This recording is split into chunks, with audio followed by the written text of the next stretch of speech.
जय श्री राम। प्रकृति में जो कुछ भी बना है सब कुछ भगवान ने बड़ी सोच समझ के बनाया है। अगर कोई घटना आसानी से घट रही है तो इसका मतलब कि भगवान ने उसी के अनुसार बनाया है। अगर कोई घटना कठिनाई से घट रही है तो उसको भी भगवान ने उसी तरीके से बनाया है। और उसका एक दृष्टांत आपके सामने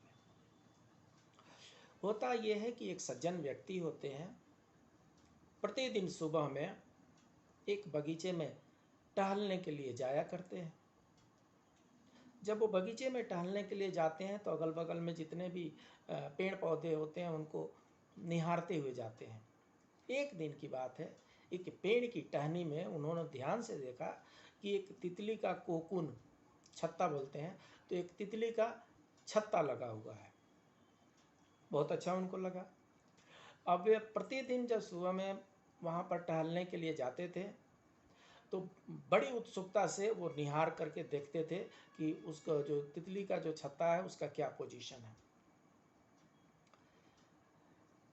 एक दिन उन्होंने देखा, नज़दीक से जाकर के उन्होंने देखा कि वो जो तितली का जो कोकून है उसमें हल्का बारीक छेद हो गया है। और नज़दीक जाकर के देखे, उनकी जिज्ञासा बढ़ती जा रही थी। तो और नज़दीक जाकर के जब देखे तो उनको दृष्टिगोचर हुआ कि उस छेद में से, उस पतले छेद में से एक बड़ी ही प्यारी तितली बाहर निकलने की का प्रयत्न कर रही है। बहुत देर से प्रयत्न कर रही है, बहुत देर तक निहारते रहे और अपने अथक प्रयत्नों के बावजूद भी वो तितली उसमें से बाहर नहीं निकल पा रही है। इस सज्जन व्यक्ति को उस तितली पे दया आ गई। इन्होंने क्या किया, एक लकड़ी लेकर के और उसका जो कोकून है उस कोकून में इन्होंने थोड़ा सा छेद को बड़ा कर दिया। और जब उन्होंने छेद को बड़ा कर दिया तो थोड़ी देर के बाद से उसमें से वो प्यारी सी तितली बाहर निकली। बाहर निकल के वहीं पर जमीन पर गिर गई। उसके शरीर सूजे हुए थे। ये देखते रहे कि अब उड़ेगी तब उड़ेगी, और इनके देखते देखते वो उड़ने के बजाय निष्प्राण हो गई, मर गई।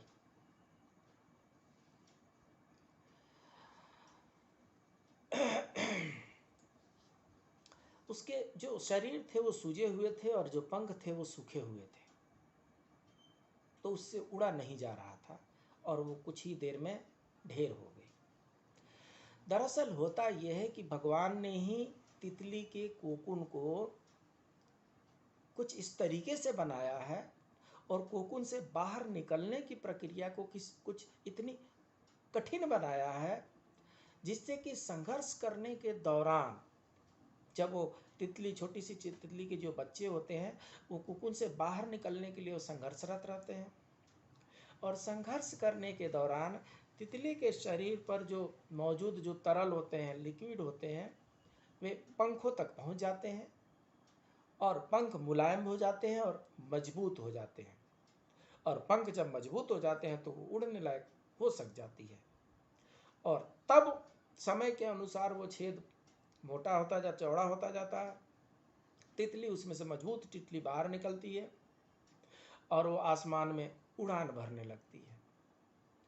यह संघर्ष ही उस तितली को उसकी क्षमताओं का एहसास कराता है। यही बात हम पर भी लागू होती है।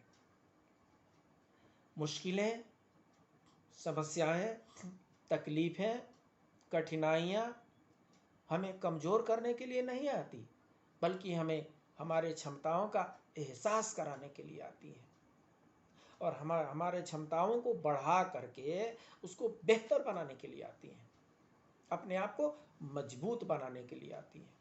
इसलिए जब कभी भी आपके जीवन में मुश्किलें या समस्याएं आए तो उनसे घबराना नहीं है। उससे घबराने के बजाय डट करके उसका मुकाबला करना है, संघर्ष करना है। संघर्ष करते रहें तथा नकारात्मक विचार त्याग कर सकारात्मक विचार के साथ प्रयास करते रहें। एक दिन आप अपने मुश्किल रूपी कोकुन से बाहर निकल जाएंगे और खुले आसमान में उड़ान भरने लगेंगे, अर्थात आप जीत जाएंगे, सफल हो जाएंगे। आप सभी मुश्किलों और समस्याओं पर विजय पा लेंगे। इसलिए मुश्किलों का डट करके सामना करना सीखिए। जय श्री राम।